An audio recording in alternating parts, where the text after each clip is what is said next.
Good morning, everybody. Welcome to our Microsoft 365 second part of the apps demo, the apps that you should be using but probably aren't. My name is Justin Sherwood. I'm Managing Director of Seriun Limited, and I'm joined by Mark, our Operations Director. Hello. So, in case you don't know, Seriun is an IT managed service provider. We provide the full suite of solutions from telecoms as well as bespoke software solutions. We've got numerous partnerships with the vendor landscape, notably 3CX, which is a hosted telephony system, which is a great product in this current climate. You can get more information about us on our Meet the Team page on our website, and please feel free to send us any information about future workshops that you feel would be valuable to you to social@seriun.co.uk.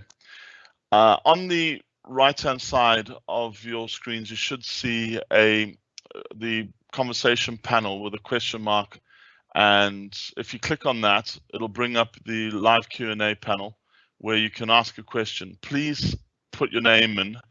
I know it says it's optional, but it just helps us understand who you are and get back to you if there's any further detail required on that. So without further ado, I'll hand you over to Mark and we'll take it from there.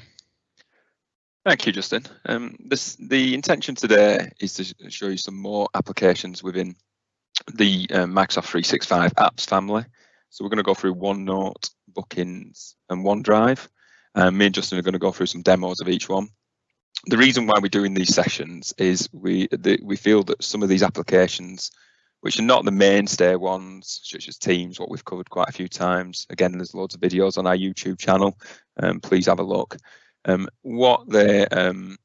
feel they've got some value, to be honest, and we want to promote those. You get all these applications basically free of charge. So if you're a basic standard premium one, they're already set up. And if you're an enterprise user, then you do get them.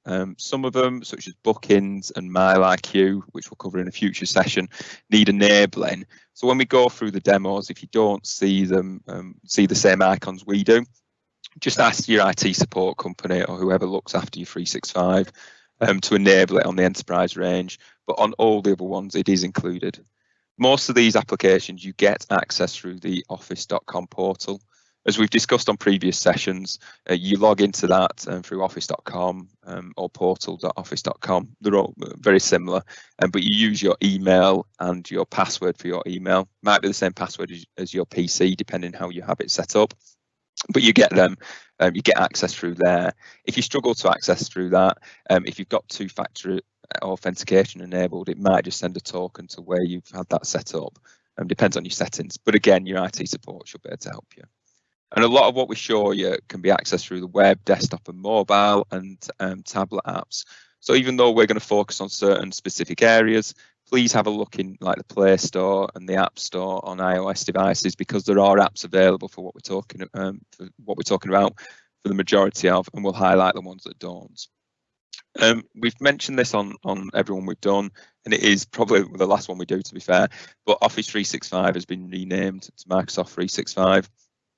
That's happened on the 22nd of April, and if you're say a Business Essentials subscriber, you're now a Business Basic and Premium to Standard, etc., etc. It just means that what will happen is your invoice will change to suit that. But fundamentally, all the features are the same.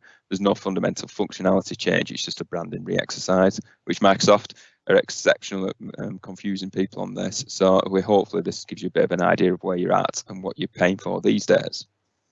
So what we're going to do today is actually start by going through some of the different applications that there are. So the first one we want to cover is OneDrive. It's been around for a long time. Won't lie, when it was first came out, there were some challenges with its synchronization, but that's got significantly better. What OneDrive is specifically used for individual business use for file synchronization. Now, it gets compared to SharePoint all the time. And ironically, in the background, they actually use the same kind of, they use the same package and same software. But OneDrive is there really for your own usage. So if you've come from a file server or still have a file server and have like a H drive or a Z drive, your home drive, OneDrive is a really good replacement for that because it's designed around you, if that makes sense. And hopefully when we show you, it'll come out. It gives you 1 terabyte of storage per user, which is a decent amount of space by any means. And what that can also be used for is actually backing up laptops and mobile devices. So it gives you a little bit of extra disaster recovery protection.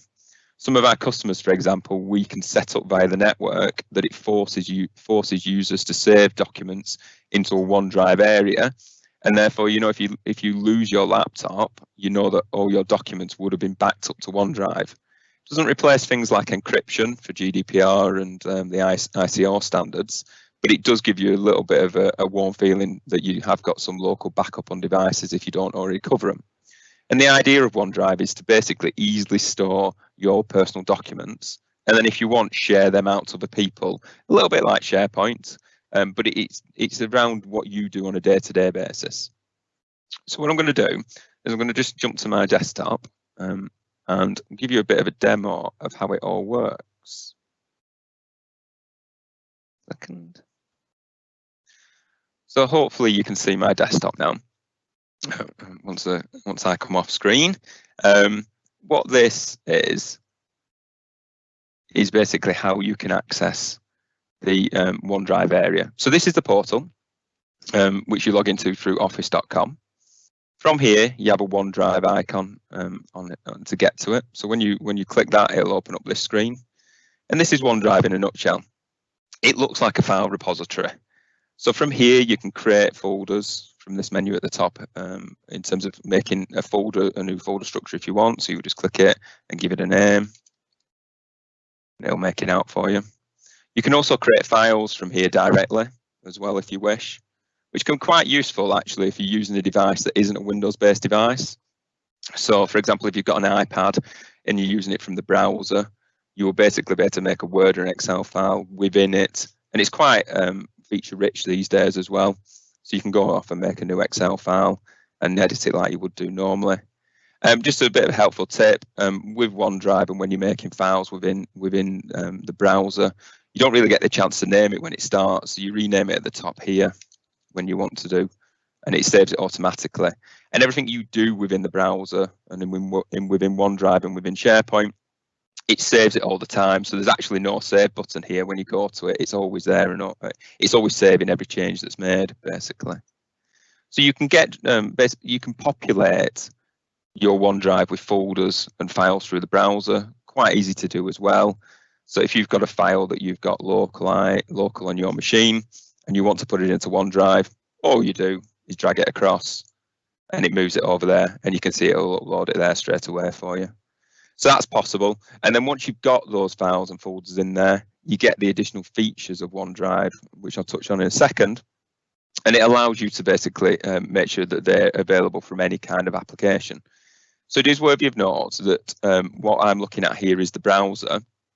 And we're logged in as a lady called Megan on our test system, and that'll pop up a few times. But what you can also get is an application for your Android or iPhone. And it gives you access to these files on the move through a 4G or any kind of cellular or data connection. And you will see what you basically see in the browser. That's the idea. It's synchronized across all the devices. So it's really worthy looking at that. Hopefully, we've got Jordan on the call as well, who's going to go through your Q&A.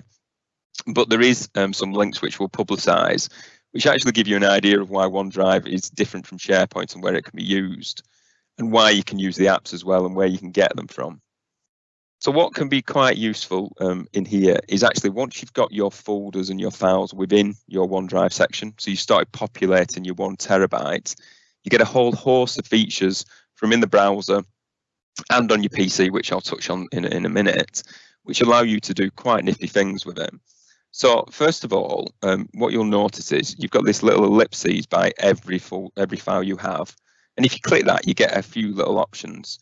You can open the file in question again in the browser, so you can run Excel in there, or you can run Word and PowerPoint from there, or you can open it in the app. And what that will basically do is download it to your machine really quickly, open it in full-blown Excel like you would normally do, and you can edit it. And it also saves automatically when you're in the apps on your machine. What you can then do, which is where the power of OneDrive comes in, is you can share it. So take this audit for small businesses. I can share this file with other people in multiple ways. I can share them to anybody. So I can just create a link, a URL, and send that link to somebody. And I must say, what that actually means is that Excel file is going to live in my OneDrive, but I'm going to send a link out to somebody. And when they click that link, they're going to open the Excel file that's within my OneDrive. So we're both looking at the same document. So when you go into Outlook and you go attach file, if it comes from your OneDrive or SharePoint, these days it gives you an option. Do you want to attach it as a copy, or do you want to attach it as a link? If you send it as a link, when the other person opens it at the other end and they edit it, you'll see the changes live. Now, there is some security that can be added to this, which is great. So you can send this to anybody. You can send it to people within your organization. So this demo setup is Contorso, but that would say your organization's name. You can send it to people with existing access, or you can just send it to specific people. So you can basically say, I only want to send it to Justin because that's all I want people to see. You can also do other things like set an expiration date. So if you were sending this out to a customer or supplier, and your contract ended on such a date, and you wanted to make sure there was no data available after that, or you had a set time frame on the documentation you're doing, you can do that here. And you can also set a password for it as well, and block download. I'm going to go through later some of the admin settings on this and how you can restrict these down for users across the organization. But fundamentally, what that's going to do is create, well, actually, what this pop-up does is automatically send an email to the recipient you choose, and then that will give them a link saying that you've been shared this document from Mark Edwards. Please find it here. Click the link. What you can also do, let's come back out of this a second, is just say copy link. This is really useful for internally. So all that's done is create me a quick URL for where this file is. I can copy it to my clipboard on my PC, and then I can paste that into Teams, or I can paste it into an email or a document. And that is an internal link that for people that you trust that can get onto this straight away, and off the pop, they can edit it. So we use this day in, day out to share files within Teams, for example. I'm working on this file. Can you have a look at it? Let's collaborate on this document. All you do is go to that section, click copy link, and send it. So the power of this is if you've got a file in your OneDrive and somebody else in your organization needs access to that file and you both need to work on it together, don't think of it like a map drive anymore, where you've got a H drive and a Z drive that you've got to copy that file to somewhere else, or you've got to give that user access to that map drive.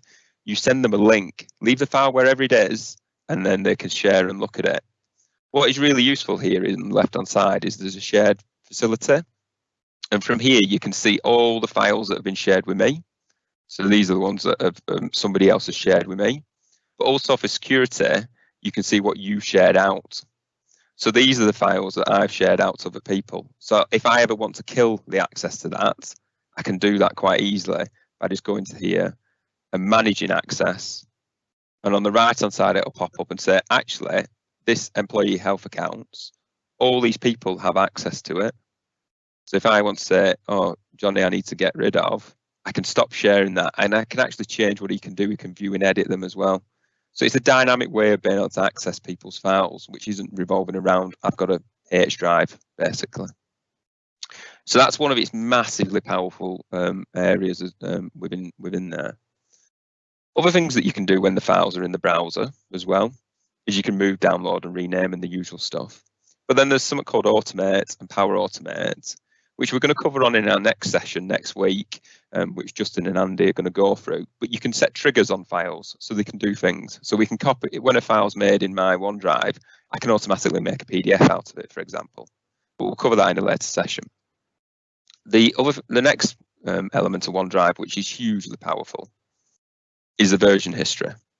So Unlike a normal file server and a normal, your normal My Docs on your PC, what OneDrive does is every time you make a change to a document, it makes a copy of the previous version and saves it, and it'll make copies and copies and copies of that. And from here, I can see the previous versions that I've had before, and I can do things with those as well. So I can restore it back, I can open it, have a look at it, and I can obviously delete it. But what that actually means, and this is the same in SharePoint, the functionality is the same in SharePoint. What it means is as people edit files and they go through them, if they make a mistake, and I'll be honest, because all files that are saved in OneDrive and SharePoint auto-save, sometimes you'll open a file and think, I'm going to make a copy of that because I want to make it like a template version of it. You accidentally overwrite the original. You've got to go back to it.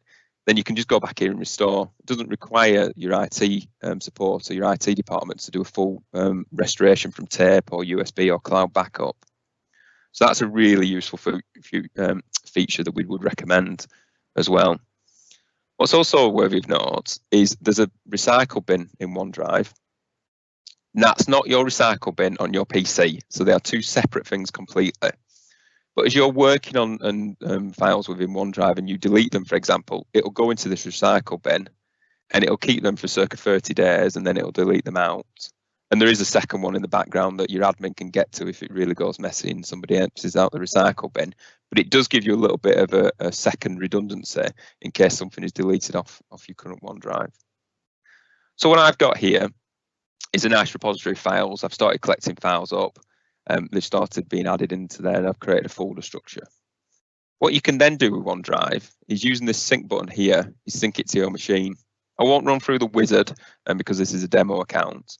But what you basically do is click it and it will pop up and it asks you for your username and password on OneDrive. And once that's in place, it'll link it to your machine locally. So this is my PC here. See, I've got a OneDrive -Seriun. And then I've got the same folders in here and the same folder structure that I have in the browser. And what's happened here is it's synchronized all the documents down to my machine. So I can use them offline, some caveats to that, which I'll cover in a second. But what it means is anything I then save into this folder, it will get synced back up to OneDrive to make sure that it's protected. So this goes back to one of the points I made earlier. If you've got a lot of laptops out in the field or a lot of devices that you sometimes don't see near the network and you don't really trust if they're backed up or not, or if they're holding data, a couple of things you can do is you can first of all advise your staff to only save important documents to this OneDrive area so it's synced back up. And then secondly, you can force it if you've got a domain in place, and we can push that out and say the users have to back up to the OneDrive and use their OneDrive. So it's a really good backup process. But what it means from here is I can basically access these files like I would normally do, as I would do for a normal Word and Excel file. There's no difference. But what you see is you see this status pane here, and you get a little icon next to each one. If it's got a cloud icon, it basically means it's still in the cloud. I've not downloaded it to your machine yet. So that was my caveat, really. If you're a type of user who has very infrequent internet, or you spend a lot of time on a train, for example, you can set OneDrive to download all this to your machine all the time. The reason why it doesn't do that by default is it's obviously trying to save bandwidth. Every time you access a new file, so if you went into the CE annual report, for example, can you see what's happened there? It's opened on my other screen, which I'll drag across in a second. But what it's done is basically opened the Word file here for me. But it's downloaded it to my machine and it's gone to a green tick. Now you can actually be selective on these things and say, I want these files on my machine all the time. I don't care about bandwidth. I don't care about basically having to download it when I want to. And you can force it by right-clicking on it and say, always keep on this device. And it changes the icon to be the solid green. What that basically means is this file exists on my machine and in OneDrive. When I edit it, it'll sync it automatically both ways. So the first time I open this Contoso Purchasing Data Q1 file, it'll just go and check and make sure there's not a new version on the cloud and bring it down. So it adds a few more seconds to opening, but it does mean that I can access this no matter what. Now you can do that for everything, or you can do it for selective things. But this is what these icons mean, that you can basically you can identify where they exist on the cloud. They're ready to be, they've already been downloaded, or I'm forcing them to be on my machine. What you can also do from your local machine is some of the same options that I showed you from the cloud, from the browser, sorry. So you can share them, view them in a browser, look at the version history, and basically push it out and do what you can do from in the browser. So from here, you can get the same functionality as well. Really, really good and powerful, that. And we use a lot of this within our business. And some use cases are, we'll have somebody working on a project. They'll put them, they want to share them files into Teams, so they'll send a link for it. So for example, the presentation we've done today, Laura, our marketing manager, who's pulling the strings in the background for this, has done the presentation, worked on it. So we can't take any credit, me and Justin, unfortunately. And she shares that from her OneDrive into Teams, and we all work on the same file when we need to. And then when we've finished it, I will download it to my machine to make sure we don't have any problems in the presentation. Not to tempt fate, as they say.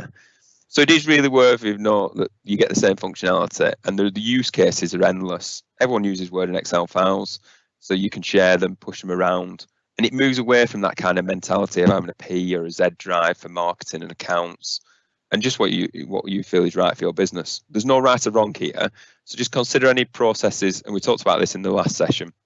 Just consider any processes that have been hanging around for a while, or a document that you use a lot, that multiple people use. That can live in OneDrive or SharePoint, and you can share out and move it around. It's really useful. You can also look on the client, and I apologize, I'm going to struggle to show you this on this screen, but at the bottom right side of your screen, you've got normally a OneDrive client, and it'll pop up and you can manage access and look at how much data you have, and it also pops up with any errors. So in these icons on the desktop and in the tray at the bottom, if there's any synchronization errors, you get a little red X or it'll go grey. If that happens, it can be normally down to your password reset for Office 365 or a 2FA token reset, because again, OneDrive is 2FA'd if you've got it turned on. So just turn them on, and put your password in again, and you should be okay. Very lastly, very quickly, there is an admin section to OneDrive, and it adds a lot of security to it. So if you're a network administrator and you're worried about these kind of things, just have a really good look at these, because there are some really useful options. You can restrict people where they can send the links, so they don't have to send them outside. You can default it to being internal. And down here on the OneDrive thing, I can actually take off the functionality and stop people sending these documents outside of your business. That's usually powerful. So if you don't want people to do it, then you just turn down the settings, basically. Other things that are really useful, this one especially, you can force syncing on PCs only driven by computers which are joined to your domain, basically computers that you trust. So what that does is, if you, especially at the moment, got a lot of people using home and personal equipment, you can stop the synchronization to their device, and that can be hugely security conscious. So consider that, and if you don't have that turned on, it's worthy of looking at. Some storage options, but in device access, also really good. Because we talked about the apps a lot, you can block a lot of the apps and the downloads on mobile devices if you wish.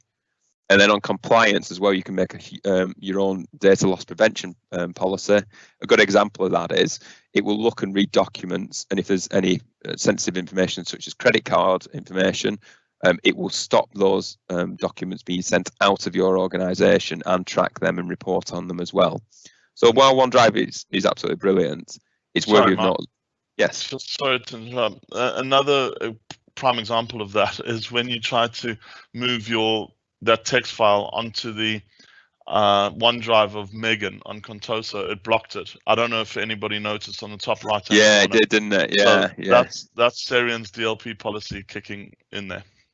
Yeah, we do have a lot of DLP policies, and for obvious reasons. So you create them within here, send you to the admin section. But OneDrive is built around that as well. So it's fundamentally as part of the larger organisation's IT that you have. So we use the term shadow IT quite a lot.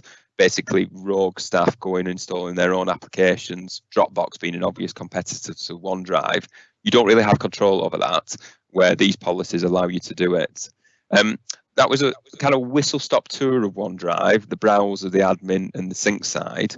If you're not using it already, really recommend you do and have a look at it. But lean on your IT support company if there's any questions on it. But hopefully that gives you a good idea of what it's all about. So I'm going to pass back over to Justin now, and he's going to talk about Microsoft Bookings. Thanks, Mark. So I've shared my screen. Hopefully everybody can see that. So Microsoft Bookings is essentially an application that sits on top of your Outlook calendar. It's really designed for sort of small micro businesses to maybe small size businesses, probably up from one employee up to maybe say 10. But you can use it in other scenarios. So I've logged into SharePoint, into Office as Megan, and as you can see, I can't see. Well, you can see the bookings icon here. Some of you might not be enabled, and as Mark said earlier, you just got to turn that on for it to show, or just click on all apps and it will show within the list if you haven't accessed it in recently. So clicking on bookings, you notice that it showed the Outlook icon there. So it's kind of like an overlay of your Outlook calendar. It's an extension of Outlook, and it allows you to effectively add some business information about your business and brand it as such, and put your logo, upload your logo, set various business hours. You can add multiple hours, so if you have different shifts or you close during the day and have a day and an evening shift, like a retailer, for example. And so once you've done that and you've got that all set up, the next thing to probably do is set up your services. So there's some kind of services that have been set up prior to this in here. I won't go through setting up a full service, but we'll just open an existing one due to time constraints. But you can see you effectively put your service name in, a description of the service, and the location where that service is delivered. You might have people coming onto your site, your premises, or your service might be outbound, and you visit your customer site on that. You can set a default duration for a meeting, and whether it's online or offline, and you can obviously use Teams to deliver that sort of offline, or that online meeting rather. The default duration sets the default time for the service, and you can also set some buffer time. So for example, if this wasn't an online event but you needed to visit site for it, you might want to set some travel time of 30 minutes before and 30 minutes afterwards, depending on your customer base and your business. You can various other options. You can enable customers to manage their own appointments when it's booked by you or your staff. There's some pricing or commercials around the service. It's fairly flexible, from a fixed price to a call for price, depending on various different offerings that you have within your business. You can imagine how this could be used in a larger enterprise or an organization where you've got a division that is service orientated, and a smaller team, and you want them to be able to manage your bookings effectively. Or you could even sort of, if you've got customers visiting on an appointment into your business, you could use this to drive this, or drive that, the management of that. The custom fields is quite powerful. I won't go into too much detail, but you can customize whether certain fields are mandatory or not, and you can add custom fields. So for example, you might have a health and safety question for a retailer or something like that, where if somebody visits your premises, you need to know whether they might be vegan or something like that. You can put that in and require a response for your appointment or your booking. You can add additional information to the service so that when the reminder is sent out, so a reminder will be sent out to the customer. You can put various terms and conditions on, or any other information that you want to show, policies that you want to show to the end user. Then obviously whether the service is published or not, and we'll go into more detail in a second about publishing. But you've also got the ability to custom define a schedule. So if a service doesn't follow the default pattern, you can specify various specific options for that service. And then finally, some email notifications and availability for that particular service. So when it's booked, what sort of availability do you show to the consumer or your customers? So once you've got your services set up, you might want to start adding staff to your bookings app. So obviously any members of staff that you might have, a member of staff that provides all services or vice versa, and you can set that up in here by adding your members of staff and associating them with the services that they offer. You obviously include your working hours of your staff, and whether this integrates with your office calendar. So if I've got a service appointment that I'm offering, it will show on my Outlook calendar as an appointment along with anything else, and you can differentiate that on your calendars so that you never miss an appointment effectively. It is obviously for internal staff. Obviously, anybody in your organization within your 365 tenant will be available to this to add and store and associate services to. By default, there's nobody in there, so it's on your selection who and when you add your staff members in. So now that we've got that set up, we've obviously got to publish this to the consumer or to the public in order for them to access this. And there's various ways to do that. The simplest way is just effectively sending somebody a link, just like a OneDrive file or a SharePoint link.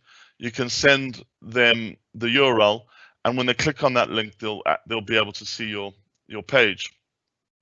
You can also use the embed option, and if you speak to your web provider, whoever provides your website, you can use the HTML code to embed that on a page. So it just allows your potential customer to see your branding around the page rather than take them to a separate sort of standalone web page, which for security reasons often kind of can cause some concern because it's a separate web page.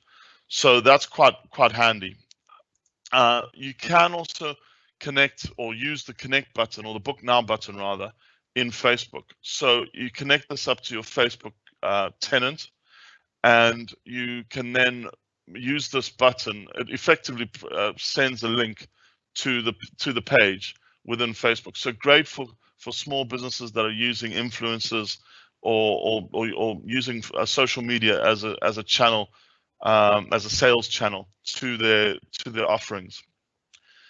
So there's various other kind of settings. You can brand it to your themes, whether or not your logo is displayed. One important setting is your regional settings. Quite often, depending on who set your 365 tenants up and what process they followed, by default the regional settings are, I think it's UTC or universal time zone settings. So it's worth just making sure that your bookings or indeed your 365 tenant is on the correct time zone for your whole tenant. You can, if you've got people in different time zones, you can customize that on an individual profile basis. Naturally, if you've got service offerings in different time zones, you would do that per bookings tenant effectively. So it's for a small business, but obviously if you were in a different time zone, you would adjust that accordingly.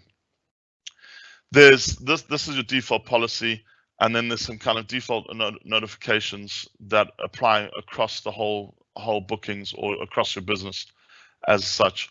So with that, we'll open the publish page as if we were a consumer about to consume the services. So you'll notice the branding and the color choice, and then the service offerings will be listed here. So now you can imagine if we had embedded this in our web page, we would have our web page surrounding this, and this would be an inserted page within our website. Now, let's say we wanted to book, I don't know, a dog walking session. We would then see any available time slots for today, and there's only one available time slot, and that's 12 o'clock. So this is kind of using the background processing or the background application to intelligently deliver the available slots for with all of those variables in play.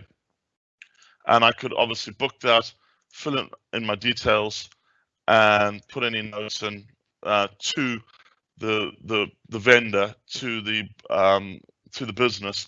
You know, maybe my dog. Maybe I need to make sure that they use my lead and versus their lead or something like that. You can set any kind of T's and C's within the business information page, and you can, for data protection, I can opt in on that and press book. So that means I'll get an email sent to me to my email address that I've booked my my dog walking in, and my phone's just buzzed there.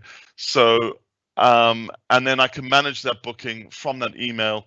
I won't show that, but effectively I can come back and request a different day or a different time. And then if I come back into the bookings app, so as you can see, Jordan's already placed the booking, and the booking that I've just placed shows me as a customer with my details in the manage customers section of the app. So it depends. You could kind of take the view of, right, well, we're B2C, so any customers will come in and would show in this, or you might have a CRM application, whether that's Dynamics 365 CRM or any other CRM application, or even like QuickBooks Online or Xero, and you could just import your customers. If you're relationship driven, rather than kind of consumer driven, you would import those customers. They would get an email notification, or you could engage with those customers and say, look, this is our booking page. Moving forward, please create, please book our services through this page. And then lastly, but not by any means the least, this shows you all of your bookings on a calendar with the usual sort of views up here that you kind of know and love within Outlook, down to day, your work week, and so on and so forth. And you can obviously use the date selector here to move to different dates and years. Any time off for your staff can be booked into the calendar directly. Obviously, you can book a service on a customer's behalf directly into the calendar. There's various kind of notifications at the top, which is sort of, I guess, similar for every online 365 app. Whoever's logged in, your settings, and any alerts within the booking, within the 365 tenant. And lastly, obviously any kind of commercials or bookings that show up will show here. So it gives you a bit of a snapshot of what you offer, of the revenue that you're generating. By no means it's just a calculation, and then a kind of wizard approach to setting it up and getting started. So it's it's quite basic, but it can be effective and valuable depending on the type of your business. So with that, I'll hand back to Mark and we'll continue. Thanks, Justin. Much appreciated. We wanted to show Bookings because it's another free app that comes with a 365 stack, and it can be really useful for some businesses where they've got legacy processes that technology can just do it in a quick click. What we're going to cover now is OneNote. I'm not going to lie, I really like OneNote. It's an application that I use all the time. We use all the time in the business as well. For people who don't know what OneNote is, it's fundamentally a note-taking application. It competes with products like Evernote. If you've heard of that one before, it's been around for quite a while. But Microsoft, being typical Microsoft, have got their own and embedded it within all the other stack of products. What it allows you to do is basically bring a lot of information together. If you ever find yourself sitting in a meeting writing on a good old pen and paper, then OneNote is definitely for you, because it can put that into an electronic format, allow you to collaborate off the back of it. And because it integrates into Teams, which I'll show you, it can be very powerful actually. And also on top of that, it has some very good applications for mobile devices. So I've got the OneNote app on my Android-based phone, which allows me to take notes on the fly. It's got a little widget so you can just put in a to-do note for business. So, you know, when you get out of a meeting, you think, oh, I need to do this, and you sat in the car, you can just put it straight away. And it allows you to drag information from loads of different areas, electronic information from loads of different areas into it. So it can sometimes be a little bit difficult to get your head round. So what we wanted to do was actually show you how you use it, give you a bit of a whistle stop to it. And then after that, we're going to go on to the Q&As that were submitted for people who, when they registered. So I'll just share my screen and go through that. Hopefully you can see my screen in a second, and you'll be able to see OneNote and the portal which comes up. So this is, again, going back to the portal that we've shown a few times now. Again, sorry to labour the point, but really it's a good place to get to all these applications. You can also get to them up here as well if you need to, and from other applications. But OneNote is here, and when you click OneNote, it will bring you through to this. It's really worthy of, I won't use the word note a lot in this, but it is worthy of note. OneNote can be accessed via different means. The browser, as we've talked about before, and then you get two different applications on a Windows 10 machine, and that can be confusing actually. John's going to put a link in the chat of why there is two, but if you typed OneNote into your search bar at the bottom left, you could see a OneNote 2016 and a OneNote for Windows 10. I'm going to show you around OneNote 2016. OneNote for Windows 10 is built into Windows 10 as it comes out the door. OneNote for 2016 you've got to download separately from your Office, your Word, Excel, Outlook. But Jordan, again, will put a link in the chat to where you can get it from. There is no right or wrong answer to this. They both do similar functionality. Just OneNote 2016 is a little bit more feature rich because it's more like a full fat client, where the OneNote for Windows 10 is a dynamic client, but it does work exceptionally well on tablets, Windows-based tablets, where you can fold the screen round and write on it, which I'll show you in a second. But it is worth have a look at each one which you prefer. So this is OneNote 2016, a little bit more complex in terms of the number of icons and such, where Windows 10 is very basic and simple. But have a look, because there is no wrong or right answer, and the link which Jordan's presented will give you some tips on which one. Fundamentally though, when you're in OneNote, so this is a OneNote, what it is a collection of sections across the top, but you can have them down the left hand side as well, and pages. So within each section, so the color coded, so I've got a retail one here, got some examples, action points. On the right hand side, I have pages, and I can add multiple pages. So for example, in my personal OneNote, which I won't share due to data sensitivity and such, I have a to-do list, and then I have reviews in terms of appraisals and documentation for that. And I'll show you later on how you can protect those to make sure they're secure. I have then some customer documentation, some customer notes, sorry. and I'll have, for example, customers as an option here, and then within the pages, the customers I'm talking to, or the dates I've had meetings with them. And then I've got specific sections for different projects, basically, so that I can look, if I'm doing a project or we're doing some research on it, I'll create a section, and then I'll add pages to that section as we go down as well. So it's a way of organising your thoughts, if anything else, and you can get access to these via all the different apps as well. So I can just have me to do as the default one on my mobile phone, and I know if I've got something to do, I can quickly put that in there as an action point, basically. In its very basics, think of OneNote as a piece of paper that you can write on anywhere you want. Note for action tomorrow. And you basically can drag these around like you would do, and it is somewhere you can just put information in there to collect up.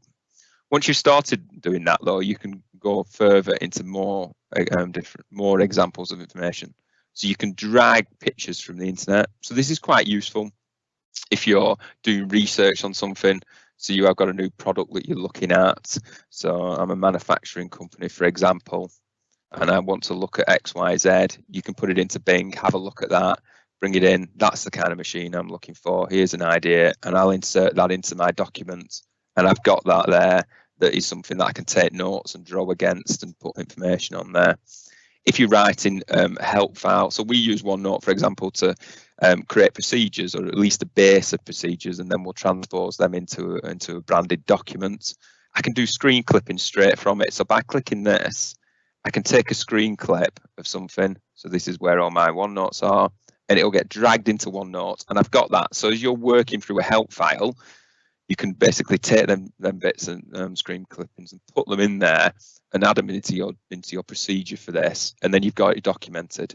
And I must stress, we're talking about OneNote for my notes here, but what you can actually do is create OneNotes which are shared around Teams. So if I go into Teams on the demo, so this is Teams, but in a browser. So it should be Teams as you know and love it. We've got a retail team here, and in there you've got the general channel. That OneNote, that retail OneNote I'm working on, is in here. It's the same documentation that I have on my machine local to it. So you can have multiple people in there editing it at the same time, just like Word and Excel, and people can add what they're doing in there on the fly. Where that becomes hugely powerful is OneNote is an application that can work offline. So this is a synced OneNote, and I can force it to sync by just right-clicking here at the top and force it to sync. So if you're looking at your local OneNote and you think, that's not what's actually in the cloud, you can sync it up.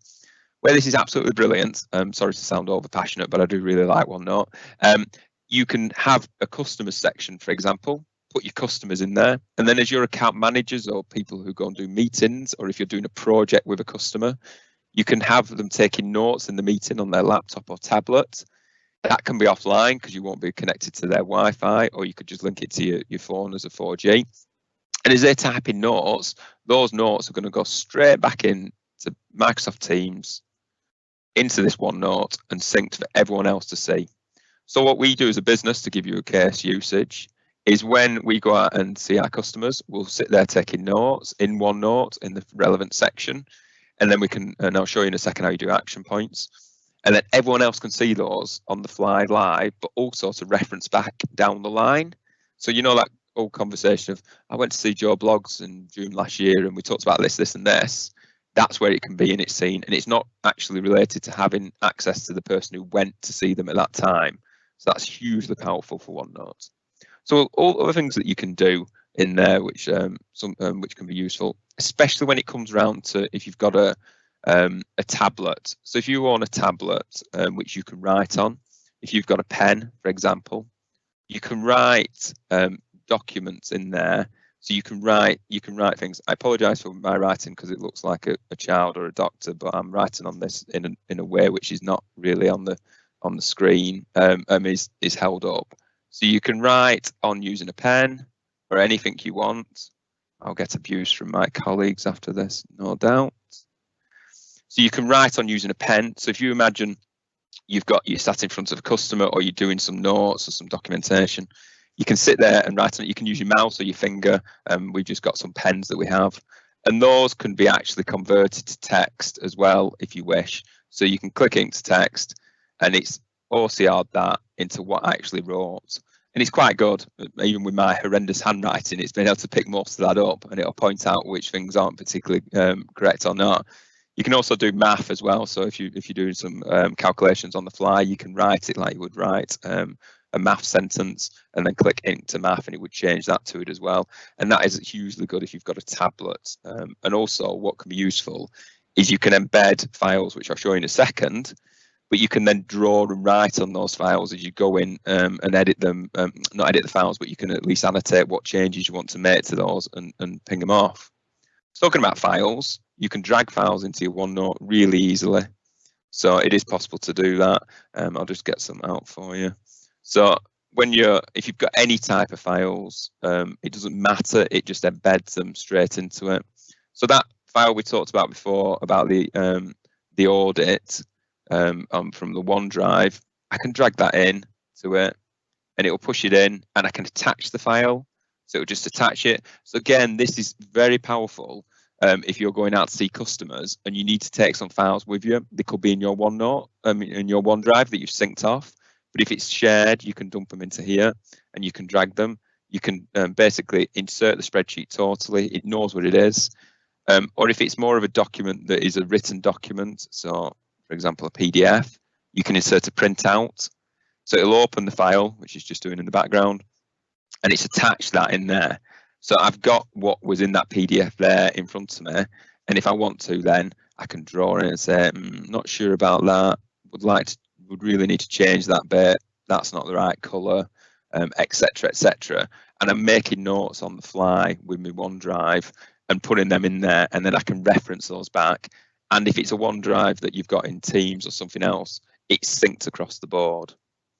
What's also very powerful within OneDrive is the ability to make action points. So you've got, and this is great for meeting minutes. We use this all the time for when we do meetings. We've got a OneNote set in our channels within Teams. So when we have a meeting, a board meeting, for example, or a service meeting, we'll set the agenda and talk about it. And I can make action points. So I can say this one by right clicking on it. I can make a to-do, and somebody has to come in and click it and say they've done it. What I can also do is, if you use Outlook tasks, now there is something called to-dos, which is replacing this in the future, but Outlook tasks allows you to take that point that we've just made and set it within your Outlook as a task to do in the future. So I can drag that out and do that. Again, something which is hugely powerful. And allows you to delegate information around and make sure it's actually done and move forward. What you can also do, which is brilliant, is you can have meeting minutes and have templatized OneNotes. So for example, we've got up here some templates. You can take some basic ones, which are in the system itself. So let's have a look at some simple meeting minutes. So here it is. The agenda is XYZ. Attending is Mark Edwards and Justin today. And I've got a template that I can open every time, so I don't have to redo it when I want to. If you want to make your own template, you set it out as you want it to set out to do. And then you say save at the bottom right hand side here as current page as a template. That then pops up into my templates here on the right side. So every time you've got a new meeting, go back, sorry to that, I'll create a page. So the meeting was on the 14th of May 2020. It's a board meeting. There we go. So I've got that there, and I can basically just put my notes in, share it out, set up what we're doing, and then we've got actions dictated for the future, and the minutes of that meeting are documented and can be, like I said, shared between different people as well. If you want to make sure these are secure, you can just right click on the top tab and say set password for this section. So that's really good for GDPR, data sensitivity, because a lot of this can be shared around. You can lock down certain areas of it. Also, you can lock down your own personal OneNote if you're uncomfortable, if your device is lost and people want to get into it. So you can password protect it. Once that's password protected, it's highly encrypted, and people can't get back into that section without knowing it. So make sure that you remember your password. Obviously, is the best way of describing it. And then coming to the end of what I want to show you is actually you can search a OneNote and all the tabs that are in the OneNote and multiple OneNotes as well. So I've restricted this down just to this section, but if you have access to 5-6 different OneNotes, it will search this and it will find information within there. So you can basically look for those business cards again, if that makes sense, and it'll look at where they are. So there you go. Every time I put the word business in this OneNote, it's picked up on where it is and what I'm looking for, and I can go to it and say, that's where it says business. So if you're again dealing with customers, you're doing a lot of meetings, you're doing a lot of work, going back and forth from an account management side, you can search that information with OneNote very quickly. Two very last things, which I can't demo you, but I highly recommend. There's an application called Microsoft Lens, which is on all the app stores. It's a way of taking pictures of documents or whiteboards, and it re-augments them in a way that's readable, and then pushes them straight into OneNote. So if you're sat at a conference or sat in a customer meeting and they give you a piece of paper and you're sat there without a pen because now you use OneNote, you can take a picture using Microsoft Lens. It will readjust the A4 piece of paper so it looks right, even if you take a dodgy picture, and it can upload it straight into OneNote into your section. You preset it up and then you just do it straight away. Another one with sorry to interrupt, Mark. I think you can also OCR, can't it? Yeah. So as you do Lens, it will look at the words, look at the handwritten words, and try to convert those convert those letters into text electronically.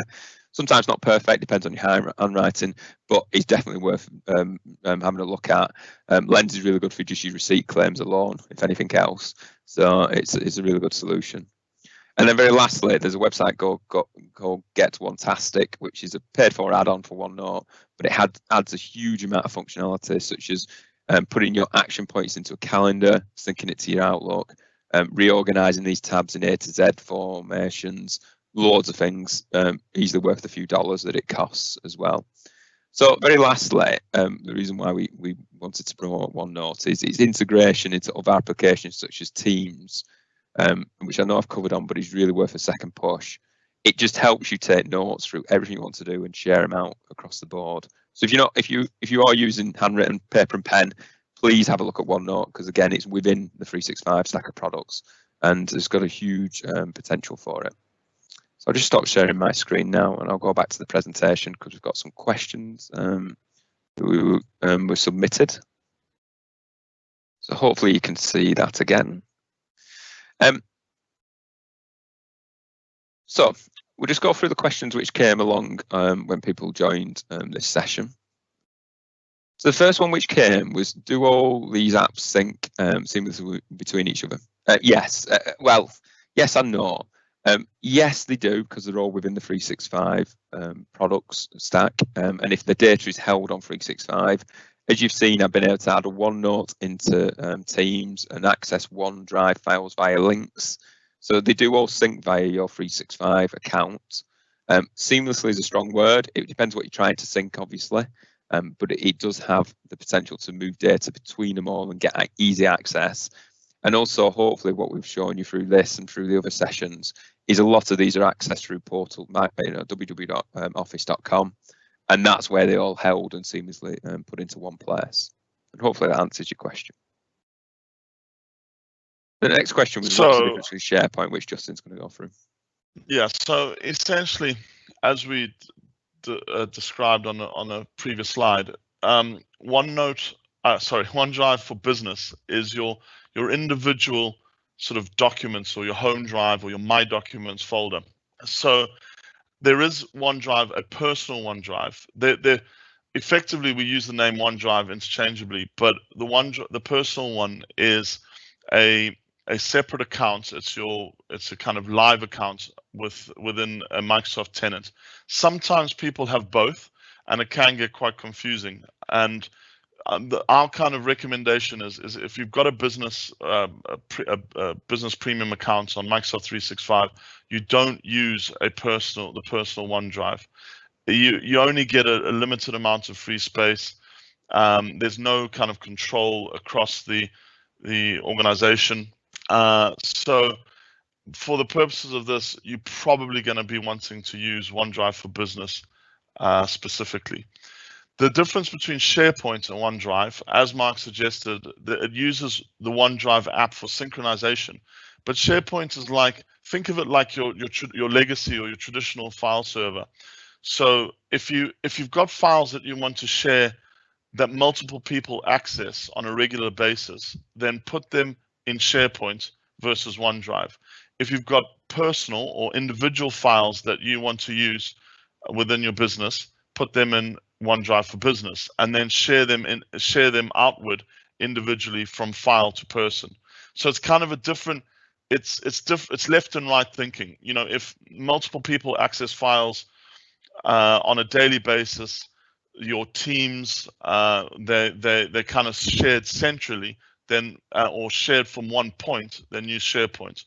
If they're they're personal in inverted commas to you, then use OneDrive to store the files for business.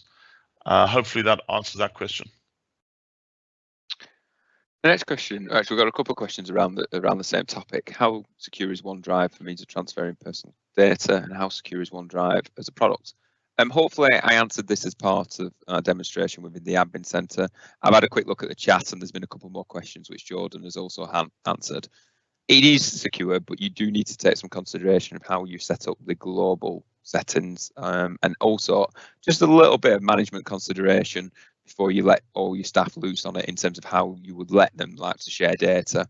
It's worth a half an hour conversation, then a little bit of admin on the side. Again, the admin center is not rocket science, for want of a better term, but again, lean on your IT partner in terms of it.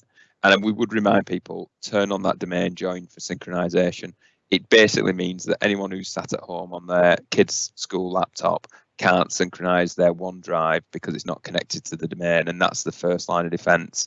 For sending information out, the URLs are all HTTPS, so the secure SSL, and data is encrypted in transit and at rest within 365. So it's a very, very secure solution. You've just got to put some consideration into how you set it up originally. But again, it's only half an hour of a job. So is OneDrive good for backing up your local desktops or laptops? I would say it's a yes. We've covered this. Mark covered this earlier on in his demo. It's definitely an additional solution. It obviously synchronizes your files to the cloud. So therefore, if you lost your device or stolen or it broke, you would just, your new device, you would just re-log in and you would have access to all of your OneDrive. So it can, and then there's policies that we can from an IT partner perspective. There's group policies within a domain. We can enforce whether your document folder on your devices, on the instance of it, is directly or redirected to the OneDrive file. So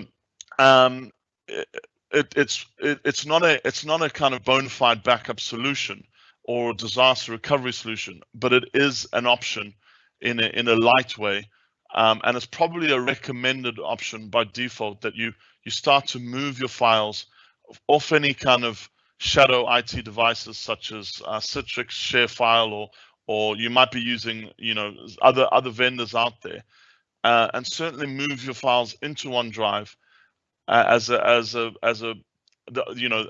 an individual kind of preference, and start to use them from OneDrive rather than locally on your device. Yeah, just one little thing to add to that. We see a lot of companies put into their staff handbook, don't save documents to your desktop, basically. So it protects against loss of data. But ultimately, like Justin says, it just adds that it's a really good kind of a rounded solution, but not a silver bullet. Can multiple users access the same OneDrive account? No. I think the best answer to that is that there's no need for that to happen. They're your documents, they're your individual files, and you choose whether to share them or not. You don't want somebody else logging in and because that would mean that you would be either giving them your password, which is a huge no-no, and to share a OneDrive file, all you do is you just right-click on it in any of the interfaces, whether it's on the web or on your PC or device, and share it. And therefore the user will be able to access that file, and you can both use it simultaneously. So I would, and if you want multiple users to access a file or a folder or a series of folders, then your best option is to put that on SharePoint. That's what SharePoint's designed for. So there's a clear kind of line, I guess, and a different way of thinking. Multiple users accessing a file on a daily basis, think SharePoint. Individual personal folders or individual files and folders, think OneDrive for business. Next question we got was general usage in a primary school. So what we've shown you in terms of some of OneNote and OneDrive and previous sessions on Teams and all the other applications. So you get, I suppose, if you break the school down into two sections, you've got the admin function. Everything we've shown you is just traditional administration, electronic administration, and internal office use, basically, and that all works brilliantly. There is a Teams for education, worthy of note, and we'll put some links in the chat for that. And also the subscriptions to Microsoft 365. You can get educational SKUs from Microsoft, which are discounted.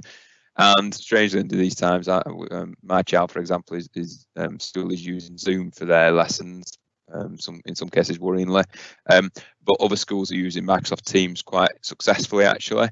The education variant. So it's worthy looking at those. Seriun, we do deal with some schools, but predominantly we do business cases. But if you want some more information, drop us an email at social@, and we'll dig it out for you.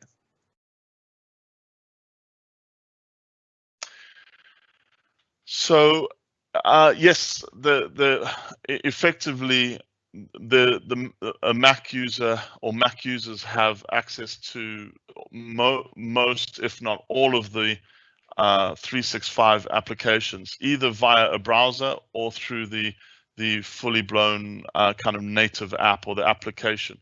There's not a 100% match with the apps on a PC versus a Mac, but the Mac does have the core apps available as a full sort of application.